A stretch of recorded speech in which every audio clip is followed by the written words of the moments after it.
My name is Michael Duren, and this is Hannah Duren, and together we are the Disney Durens. Now, I'm very excited about today's video, one of my personal favorites. What are we doing? We are doing Sleeping Beauty. Per request, a very big thank you to Kim Naves for suggesting the video topic for today. If you guys want to suggest a video topic, comment down below, and don't forget to subscribe while you're here. So, one of your favorites, absolute, dare I say your favorite Disney princess. It's not even close, yeah. Yeah, I know.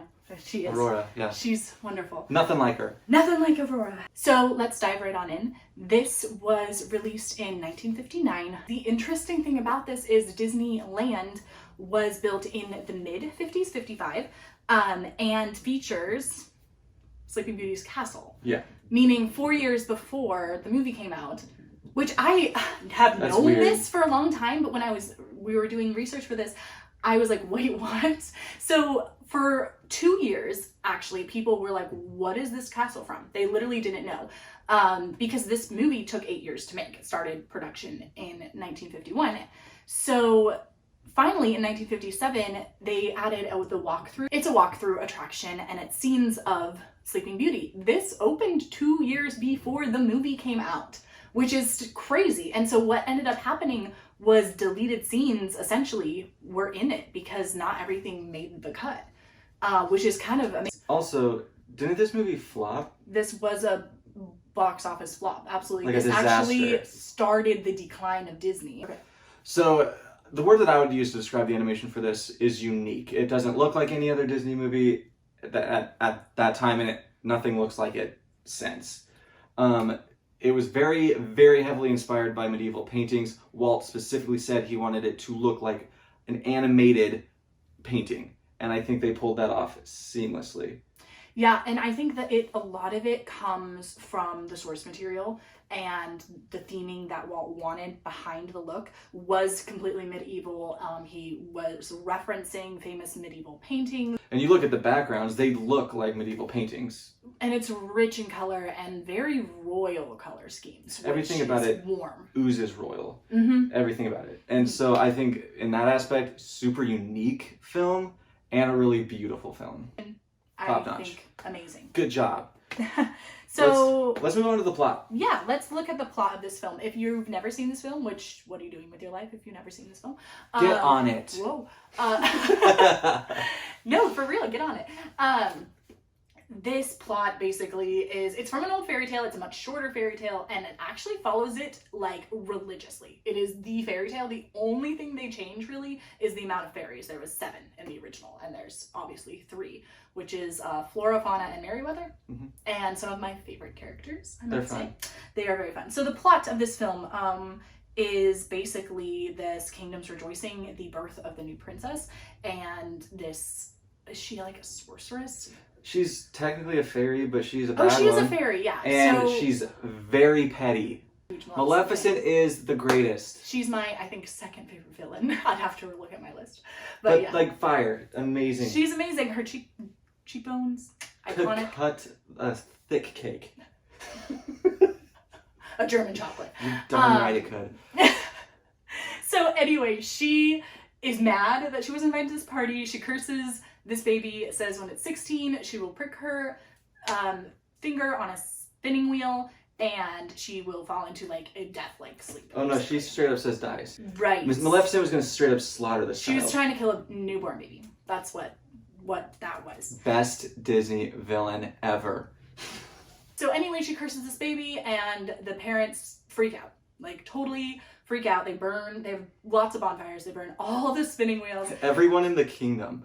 Everyone. So if you were like a spinstress, you out of a job. Your shop closed. They don't care. They're mad. So then they decide, nope, not enough. We're going to put her in hiding. We're going to change her name. So her name is Aurora, but they call her Briar Rose. Yep. Okay.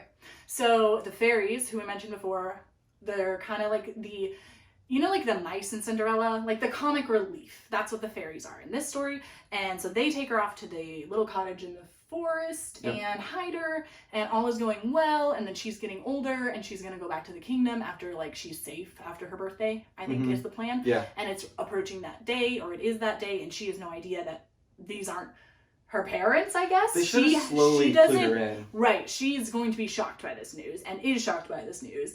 And in the midst of this, the fairies are being careless and they give away their location to Maleficent, who has not been able to find her for 16 years. They fumbled at the goal line. Literally, they were the day that they could, like, escape and it would be past the curse and that she would, like, survive. And in the meantime, she meets her love interest and that kind of throws a hiccup in things and she ends up getting actually in the trance and then her love interest basically has to defeat and save her. That's, like, the quick version. Plot's fun. It has curses. It has True Love's Kiss. Who hasn't seen that before? It has dragons. It has evil fairies. It has all the powers of hell. It has kings and queens. Let's just transition into characters. Yeah, we're right there. I'm just gonna hit it off with the big one. Aurora, my personal favorite Disney princess, speaking lines, but she doesn't need them.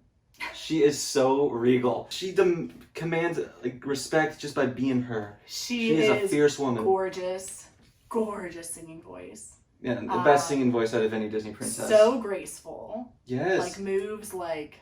Oozes Disney princess. She does. She's, yeah, we love Aurora. We always meet her in the park all the time. And then we've got the fairies, which we've already talked on, but... super fun characters. Can we talk more about the fairies? We because need the to. Fairies, Merryweather is my favorite. She's, if you don't know or need a refresher, she's the kind of shorter one that wears blue. One, yeah. That wears blue. She is so sassy. Even though I'm definitely Flora, the bossy one. That's Flora. Flora's my favorite. I'm her she's for sure. Straight I'm up always savage. like, yeah. And they kind of have a silly fight over, like, the color of Aurora's dress for the entirety of the film. It's fun. And then honestly, the third fairy, Fauna, is kind of... she's just daft. Baking a cake is one of the funniest parts. Straight up, that cake still looks delicious. She puts the shells of the egg in there. She fold in gently and folds whole eggs into it. She's not Betty Crocker, but she has a heart of gold. Love her. Love the fairies. Now, Philip, I would say he's the greatest Disney prince. He goes through so much. I will tell you why right now. Amazing singing voice. Very handsome. Slays dragons for you. Gets locked up. Breaks out. Yeah. Has the sword of truth. Has a very cute horse.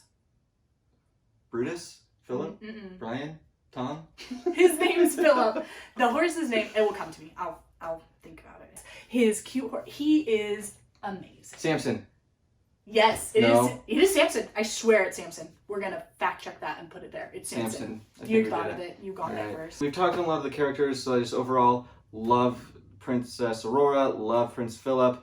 The supporting cast is excellent and one of the top-notch villains. Characters, great. And plot development, there's, like, two main plots, like antagonist versus protagonist, and that is amazing. And it's honestly, technically, like, Aurora's the main character, but Maleficent straight up is fighting Philip. That's what's happening. Yeah. I'd argue Philip is more of a main character, but... And he has way more dialogue, and I think that's why he's so likable. And this is the first Disney princess movie, I mean, granted it's only the third, but the first one where there's actually a love story. Like, Prince Philip denies his throne. If you guys don't know, he's betrothed to marry her. They meet in the forest, but they don't know they're betrothed. She doesn't even know she's a princess at this time. And Philip literally goes there, because he knows he's betrothed, and says, no, not marrying this princess, gonna go marry this peasant girl I just met. That's a way better love story than Snow White or Cinderella. Prince Philip, we salute you. Let's move on to the casting. Because this cast features some Disney legends. Holy crap. This is an icon. So it's that stacked. I knew a few. I knew Eleanor because we all know her. I knew a few of the cast, but I didn't know the mass of this cast. So you start with Aurora. Aurora is Mary Costa. Costa. She's more of a singer, not really... She's an actress, but definitely more of a singer. I believe Walt referred to her voice as painting a scene using her voice. But yeah, she does not have a Disney lineup compared to the realm that we're going to unleash on you. All right, so you go down the line. Okay, so Maleficent is voiced by Eleanor Audley. And if you don't know who this is, she is iconic for a few things. Played Lady Tremaine.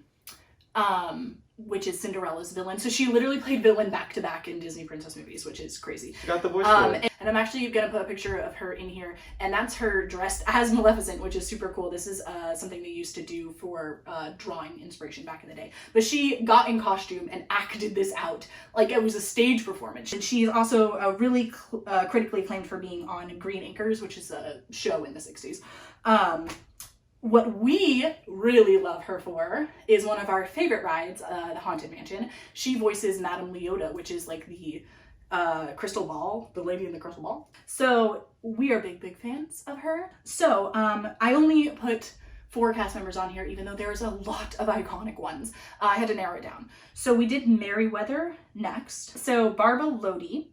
Do you know all of her voice? I know she was Lady in Lady and the Tramp. Yes, she's a really kind of, how do you describe her voice? It's really soft, yeah. Sassy in this movie, but as Lady in Lady and the Tramp, she's really like a lady and very soft.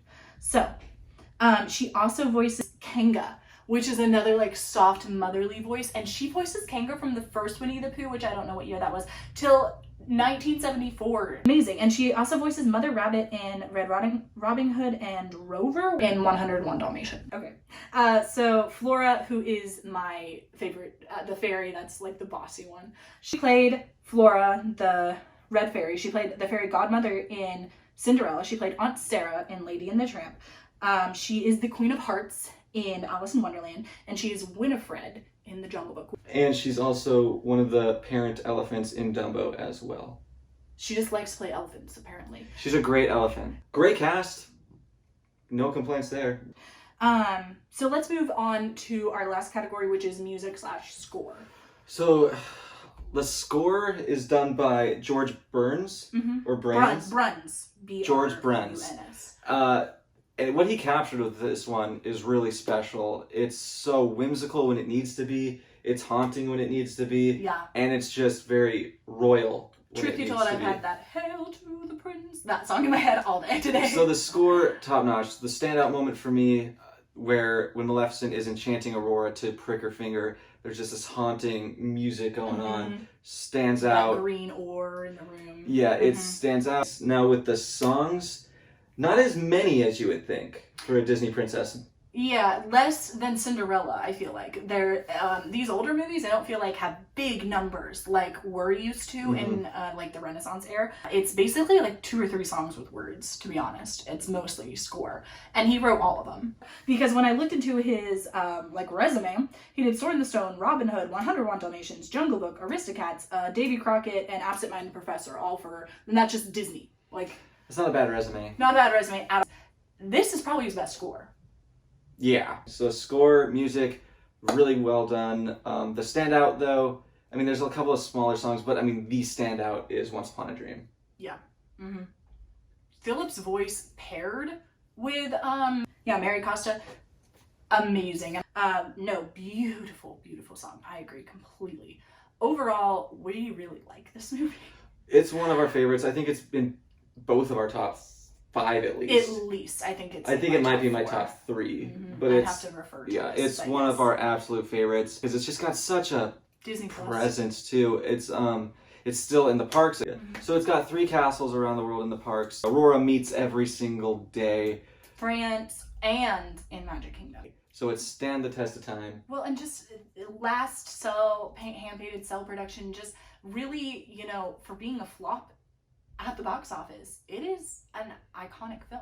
The people back then just didn't know genuine enchantment.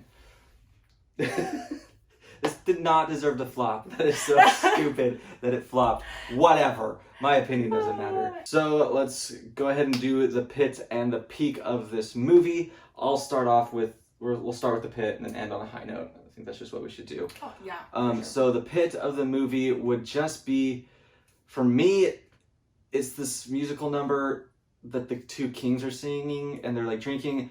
I don't like that scene. Scones? Yeah, it's whack. Are you kidding me? That's my pit. I'm sorry. I'm not changing. I don't like that. Unpopular opinions right here. What's your pit? I can't even think of a pit because this movie is virtually flawless. So my pit would be, I wish Aurora had more lines. I really do.